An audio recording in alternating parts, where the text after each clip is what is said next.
Guys ये देखो हमारे देशों की डिग्रियां ऐसे रद्दी की तरह पड़े होते हैं ज़मीन पे, कोई वैल्यू किसी की कुछ है नहीं। Hey guys, good morning. कैसे हैं आप लोग? आज सोचा मैंने ब्लॉग है घर से चालू करता हूँ। तो सुबह सुबह काफ़ी लेट हो गया, तो मैं सोचा के कुछ खाना बनाना था एक्चुअली, लेकिन बना नहीं पाया। तो ऑब्वियसली बैचलर लाइफ ऐसी होती है, जो बचा हुआ है कल का वही खाएंगे। तो कल बनाई थी मैंने बिरयानी, उसकी भी कहानी बताता हूँ, बड़ी इंटरेस्टिंग है। तो अभी फ्रिज हम खोलते हैं, मैं देख कुछ खोल के देखा भी। इनफैक्ट पड़ा सब कुछ है यहाँ पे खाने के लिए, हैम पड़ा है यहाँ पे, लेकिन ऑब्वियसली कल की मैंने बिरयानी बना रखी थी। और यहाँ पे कुछ और आइटम्स भी पड़े हैं, हमने कुछ कोरियर करवाया था रात को। और यहाँ पे ये रामन बाउल भी है, पड़ा सब कुछ है। लेकिन सुबह सुबह कुछ खाने का मन नहीं कर रहा। एक्चुअली मैं अंडे देख रहा था, अंडे हमारे ख़त्म हो गए। जैम पड़ा है, ब्रेड पड़ा है, ब्रेड जैम खा लो। फिर मैं सोचा यार क्या ही करना, कल की बिरयानी पड़ी है तो यही खा लेते हैं और क्या। तो यार बैचलर्स लाइफ देखो ऐसी होती है। एक संडे मिलता है, एक छुट्टी मिलती है, उसी में सारे काम निपटाने होते हैं। कपड़े धोने होते हैं, आपको ग्रोसरी शॉपिंग करनी होती है, आपको शायद टाइम मिले तो घूमने भी जाना होता है, घर की सफाई करनी होती है, कभी कभी कुछ ना कुछ प्लान करना होता है। तो ऐसी, और बीच में से बारिश भी हो गई अचानक से। तो कल मेरा प्लान था यार कुछ अच्छा सा बनाए, छुट्टी है, मैं सोचा कुछ प्रॉन फ्राई या कुछ और बनाता हूँ। लेकिन वही है, घूम फिर के बैचलर्स लोग बनाते क्या है, या तो दाल चावल बनाएंगे या बिरयानी बना लेंगे। तो मैंने भी कुछ ऐसे ही बनाया, जो बची कुची सब्जी थी, आलू वगैरह पड़ा था, उसी से मैंने बना ली बिरयानी। आलू बिरयानी बनाई। इनफैक्ट चिकन तो था नहीं, चिकन लेने जाने का मन भी नहीं था इनफैक्ट, क्योंकि बारिश हो रही थी, प्लस आलस आ रहा था, थकान थी, सारा काम किया मैंने। इनफैक्ट ब्रेकफास्ट ही खाया मैंने सुबह, मतलब सुबह नहीं, शाम के 3 बजे के आसपास तो मैंने खाना खाया, इतना थक गया था। फिर बचा कुछ दिन था, सोचा कुछ पेरिस के अंदर जाके कुछ घूम लेता हूँ, लेकिन वो टाइम भी नहीं मिला। तो एनीवेज, एक दिन चुटकियों में ख़त्म हो जाता है जब आप अकेले रहते हो। तो बढ़ते हैं, अब काम पे जाते हैं, फिर कुछ इंटरेस्टिंग चीज़ें बताएंगे आपको। तो कल बैठ के फिर छुट्टी के एक दिन फिर मम्मी का कॉल आया, उन्होंने बोला कि यार हमारे लिए वीज़ा देख ले, कि क्योंकि हम भी घूमना आना चाहते हैं फ्रांस में। तो मैं एक्चुअली देख रहा था, पता नहीं मैंने कौन सी कैटेगरी वीज़ा सेलेक्ट करी भाई, उसकी तो कोई अपॉइंटमेंट ही नहीं दिसंबर तक। मैं देख देख के थक गया यार, हर एक डेट देख रहे, अपॉइंटमेंट ही नहीं।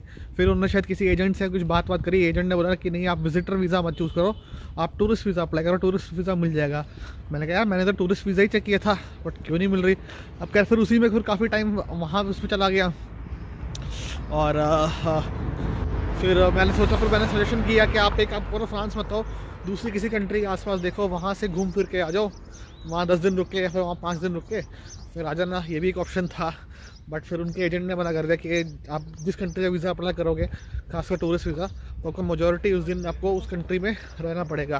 तो ये बोला गया था, तो इसलिए हमने वह प्लान ड्रॉप कर दिया। गाइस ये देखो हमारे देशों की डिग्रियां ऐसे रद्दी की तरह पड़े होते हैं ज़मीन पे, कोई वैल्यू किसी की कुछ है नहीं। या तो ये जान पूछ के किसी ने रखा है, या फिर कोई खो गया किसी से, या फिर जो भी हो किसी ने डिस्कार्ड कर दिया। बट ये तो लोग छोड़ में आता ना कि हमने यहाँ से डिग्री करी, वो डिग्री करी, अरे साइकिल पड़ी, इसकी उठा लो क्या, देखते हैं अंदर टेढ़ा चलती फिरती तो उठा लूँगा, लेके भाग देता हूँ और क्या। तो वो साइकिल तो पता नहीं कितने दिन से शायद पड़ी थी, 2-3 दिन से पड़ी थी। फिर मैं कहा यार छोड़ यार, किसी और की चीज़ है, नहीं लेनी तो मैंने ली नहीं। तो मैं अपनी बस में चढ़ गया और आज इनफैक्ट काफ़ी जल्दी आया हूँ मैं, तो आई होप जल्दी पहुँच जाओ काम पे। तो मुझे यहाँ पे लेकर आ गया, यहाँ पे ऑफिस में आके मैं खड़ा हूँ यहाँ पे। शायद कुछ ऑफिसर्स लोग आएंगे, पूछताछ करेंगे, फिर मैं देखता हूँ। फिर यहाँ पे अच्छी सी है, खाने पीने के फैसिलिटी, टीवी भी लगा है, कुछ पीना पी भी सकते हो। मतलब ऐसा लगेगा नहीं कि कुछ इंट्रोगेशन रूम टाइप है, बट खैर मैं आ गया। तो आप वेट करते हैं क्या डिसीजन लेते हैं। मैं तो कन्विंस करने की कोशिश कर रही थी, बट वो नहीं हो पाए। फिर इनके सीनियर से बात करते हैं अब। तो यार आपके भाई के साथ सीन हो गया। सीन क्या हो गया, मतलब एक तरह से मेरी गलती तो थी नो डाउट, बट मैंने एक्सपेक्ट नहीं किया था। तो जैसे यार मैं वीडियो बना रहा था, तो वीडियो में चक्कर भी थे, और वो चक्कर थे सिविल ड्रेस में। तो नॉर्मल चक्कर जो लोग होते हैं ना, अपने बैक साइड पे बैज लगाते हैं कि हम कंट्रोल्स हैं। अब ये थे सिविल ड्रेस में, समझ गए थे लोग क्या कहते हैं, चक्कर को देख के भाग जाते थे। तो ये भी शाने हो गए। फिर ये लोग आए और उन्होंने टिकट मांगी, हमारे पास टिकट थी नहीं। तो उन्होंने बोला कार्ड है, मैं कहा कार्ड भी नहीं है मेरे पास। तो उन्होंने बोला फ़ाइन लगेगा। तो मैंने समझाने की कोशिश करी उनको, तो वो नहीं माने। तो फिर वो मेरे को लेके चले गए अपने ऑफिस पे, बस से उन्होंने मेरे को उतार दिया और अपने ऑफिस पे लेके चले गए। थोड़ी देर बिठा के रखा उन्होंने मेरे को, थोड़ा पूछताछ किया कहाँ से हो, क्या कर रहे हो, वगैरह वगैरह। फिर इवेंचुअली उन्होंने मुझे छोड़ दिया। और मैंने रीज़न ये दिया था, इनफैक्ट मेरा रीज़न, मेरा कोई वो जानबूझ का कोई ऑफेंडर तो हूँ नहीं, बट था क्या, मेरा जो कार्ड है ना वो पिछले महीने हो गया था एक्सपायर। और अब यहाँ पे मैंने बैंक को लेटर डाल रखा था, मेल डाल रखी थी कि यार मेरा कार्ड एक्सपायर हो गया, 15 दिन हो गया ऑलमोस्ट, कार्ड आया नहीं यहाँ से। तो मैंने वही सब उनको दिखाया, मैंने पिछले अपनी रिचार्ज रिसीप्ट दिखाई, ये देखो यार हर महीने मैं इसको चार्ज करता हूँ, ऐसा नहीं है कि मैं बगैर उसके घूम रहा हूँ। तो फिर उन्होंने बोला कि इस महीने क्यों नहीं करा, तो मैंने दिखाया कि तो मेरे पास जेन्युइन रीज़न है, बाकी अगर आपको फ़ाइन लगाना है लगा लो, क्योंकि गलती तो मेरी है, टिकट तो उनको लेनी चाहिए थी। फिर उन्होंने चेक किया अब थोड़ा बहुत, और मेरा कार्ड भी देखा, मैंने मेल्स दिखाई है, देखो मेरी कम्युनिकेशन मेल है बैंक के साथ। तो उन्होंने फिर नाले छोड़ दिया, उन्होंने बोला अगली बार जो भी हो टिकट लेके जाना। तो मैंने बोला मैं टिकट लेके जाता हूँ, लेकिन जिस एरिया से मैं चढ़ता हूँ ना उस एरिया में टिकट खरीदने का कोई फैसिलिटी नहीं है। उन्होंने पूछा कहाँ से चढ़ते हो, तो मैंने बोला ये XYZ एरिया है मेरा, यहाँ से मैं चढ़ता हूँ। तो मैंने बोला अच्छा।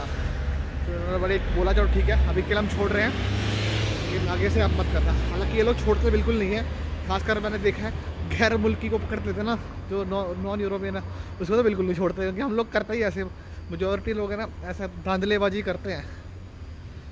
हाँ चांस की बात है भाई, वो बंदा सही था, उसकी जो सीनियर ऑफिसर थी उन्होंने रूम में बिठाया मेरे को आराम से, फिर पूछा फिर उन्होंने फिर छोड़ दिया, जाओ आगे से मत करना। तो बस आपको बस ये ध्यान रखना, कभी भी आप घूमने फिरने आए इस चीज़ को आप बहुत सीरियसली लें कि बगैर टिकट के बिल्कुल भी मत जाना, क्योंकि ये लोग ना बहुत सीरियस हैं इस मामले में, बिल्कुल भी रहम नहीं बख्शेंगे। तो यही था, बस छोटा सा सीन था। उम्मीद करता हूँ कि आपको ठीक लगा होगा वीडियो। तब तक के लिए गुड बाय दोस्तों।